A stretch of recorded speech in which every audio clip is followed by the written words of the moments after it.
Good morning, my dear students. I hope that you all are fit and fine at home.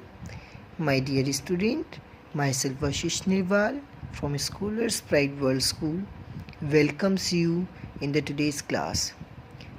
Class 9th. Yesterday we discussed about French Revolution and its causes, and today we will cover three topics, that is growing middle class, philosophers and their contribution in the revolution, and the outbreak of the revolution. So without wasting time let's start. Growing middle class. देखिए जो middle class है वो किस तरीके से growth उनकी हुई. In 18th century witness the emergency of social group termed the middle class who earn their wealth through overseas trade from manufacturing of goods and professions. 18th century में जो social group था, जो सामाजिक group था, उसी को middle class की category में रखा गया. उन्होंने बताया कि वो अपनी वेल्थ को किस तरीके से अर्न करते थे, जो ओवरसी के थ्रू जो ट्रेड होता था, व्यापार होता था, मैन्युफैक्चरिंग ऑफ गुड्स का या किसी प्रोफेशंस का, उसके थ्रू. This class was educated believe that no group in society should be privileged by birth. इनका मानना था कि कोई भी सोसाइटी हो या कोई भी स्टेट हो, उसको बाय बर्थ से कोई भी अधिकार नहीं देना चाहिए. They were inspired by the ideas put forward by the various philosophers and become a matter to talk intensively for these classes in saloons and coffee houses and spread among people through books and newspaper. अब इन लोगों ने कहा कि जो प्रथाएं चलती हुई आ रही है ये तो बहुत गलत है कि भाई एक राजा है तो राजा के बेटे को राजा बनाया जाएगा, कि एक व्यक्ति नाई है तो उसके बेटे को नाई बनाया जाएगा. तो ये जो प्रिविलेजेस है जो उसको बाय बर्थ मिल रही है तो ये गलत है. व्यक्ति को उसके टैलेंट के अकॉर्डिंग चीज़ें मिलनी चाहिए. तो उन्होंने इन चीज़ों को लोगों तक पहुंचाया. जैसे सलून्स होते हैं जहाँ पे बाल वगैरह करते हैं नाई की, यहाँ शॉप, कॉफ़ी हाउस हो गया, या बुक्स और न्यूज़पेपर के माध्यम से. The American constitution and it's guarantee of individual right was an important example for political thinkers in France. American संविधान के अनुसार उसमें ये लिखा गया है कि जो इंडिविजुअल राइट है किसी भी व्यक्ति का, वो बहुत इम्पोर्टेंट है पॉलिटिकल थिंकिंग्स को लेकर. कहाँ? फ्रांस के अंदर. So now we will discuss the second part, that is philosophers and their contribution in the revolution.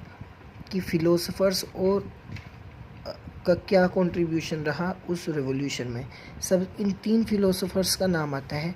सबसे पहला है जॉन लॉके. बेसिकली ये क्या था, इन्होंने एक बुक लिखी थी जिसका नाम था टू ट्रीटीज ऑफ गवर्नमेंट, जिसमें इन्होंने बताया he criticize the doctrine of divine and absolutely right to the monarch. इन्होंने ये कहा कि जो फ्रांस के अंदर जो लुईस 16 जो कर रहा है वो बिल्कुल सही है. उसके बाद सेकंड नंबर पे आया जीन्स जैकस रूसियो.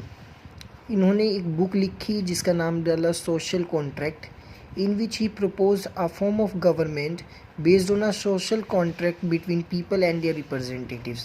उन्होंने कहा कि देखिए सामाजिक तथ्यों के अनुसार कि हम किस तरीके से कि समाज में जो गवर्नमेंट है, गवर्नमेंट और समाज के अंदर लोगों की एक थिंकिंग होनी चाहिए, उनके बीच में एक कॉन्ट्रैक्ट होना चाहिए. और तीसरा है मोंटेस्क्यू.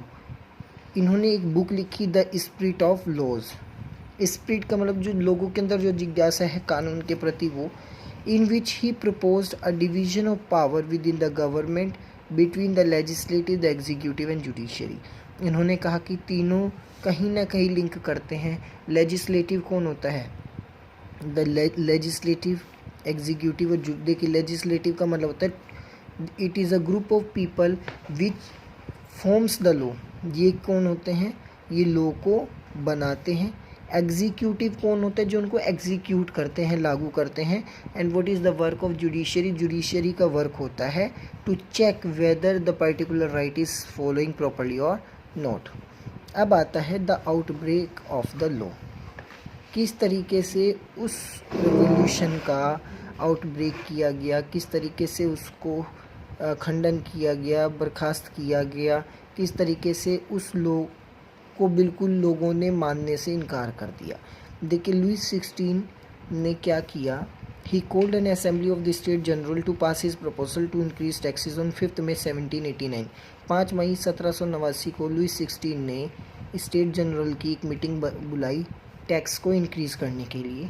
अब होता क्या है, उसमें उन्होंने क्या किया, जो फर्स्ट और सेकंड स्टेट के व्यक्ति थे, कौन, जो वो नोबल्स थे और जो वो पादरी थे, उन लोगों के 300 रिप्रेजेंटेटिव्स आए जो आमने सामने सीटों पर बैठ गए। And the third state consist of the businessman, priest वगैरह ये जो थे, उनके 600 मेंबर आए लेकिन उनको सीट नहीं दी। उनको क्या किया गया, उनको फर्स्ट और सेकंड स्टेट के जो पीपल थे उनके बैक साइड में खड़ा कर दिया गया, जिसमें क्या हुआ, the third state was represented by more prosperous and educated member. देखिए पादरी लोग ये इतने एजुकेटेड नहीं थे, नोबलिस्ट ये इतने एजुकेटेड नहीं थे, लेकिन जितने एजुकेटेड व्यक्ति थे वो इसमें थे। तो उन्होंने देखा कि ये अगर ये ज़्यादा एजुकेटेड यहाँ रहेंगे तो ये अपना दिमाग लगाएंगे। तो उन्होंने क्या किया, उसमें जो पीजेंट्स थे, जो किसान थे या आर्टिशियंस और जो वीमेंस थी, उनको कहा कि इनकी एंट्री नहीं होगी इसके अंदर, असेंबली के अंदर, उनके ना तो कोई बात सुनी जाएगी ना उनकी एंट्री होगी।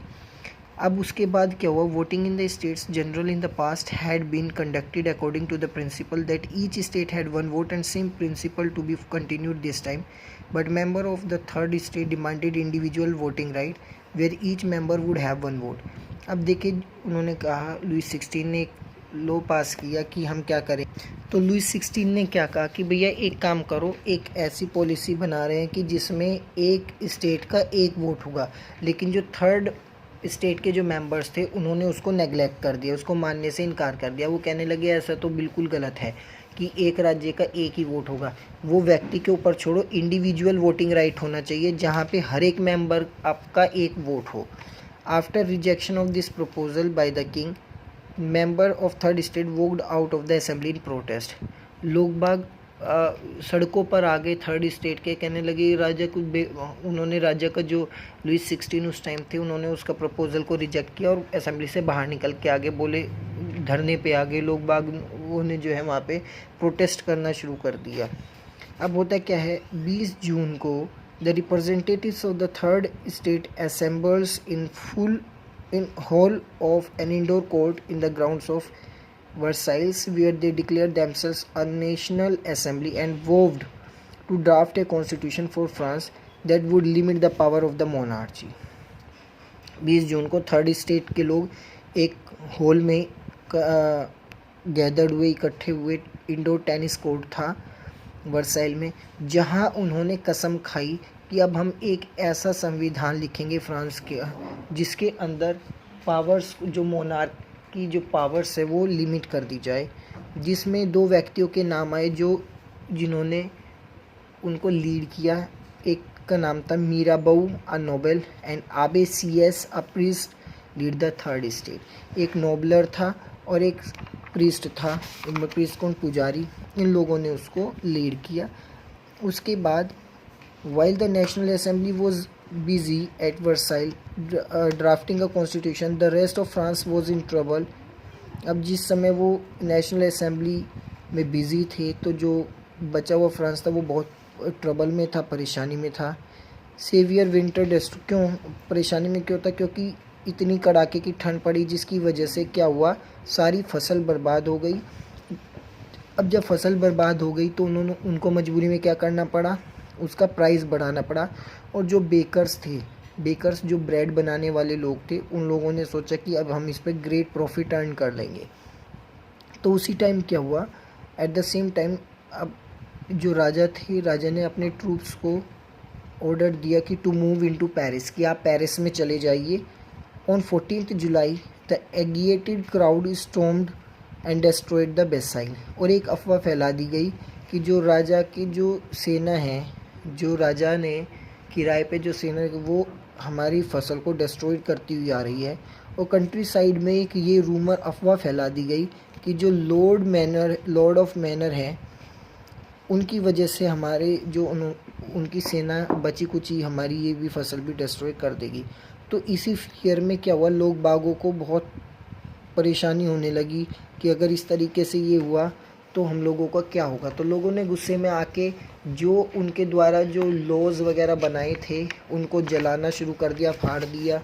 उसके बाद होता क्या है, कुछ जो नोबल फ्लेड थे, कुछ लोग तो डर के भाग गए, कुछ लोगों ने माइग्रेट कर दिया कि उसके बाद लुईस 16 ने नेशनल असेंबली को एक्सेप्ट किया कॉन्स्टिट्यूशन में, और उसके बाद 4 अगस्त 1789 France pass the law for abolishing the feudal system of obligations and taxes. उसके बाद उन्होंने एक फिडुअल सिस्टम लिखा जिसमें टैक्सेस पे ओब्लिगेशंस लगाए गए, और the member of clergy was also forced to give up their privileges. और जो मेंबर्स ऑफ क्लर्जी था, जो फर्स्ट स्टेट के पीपल थे, उनको भी कहा कि आप भी टैक्सेस देंगे।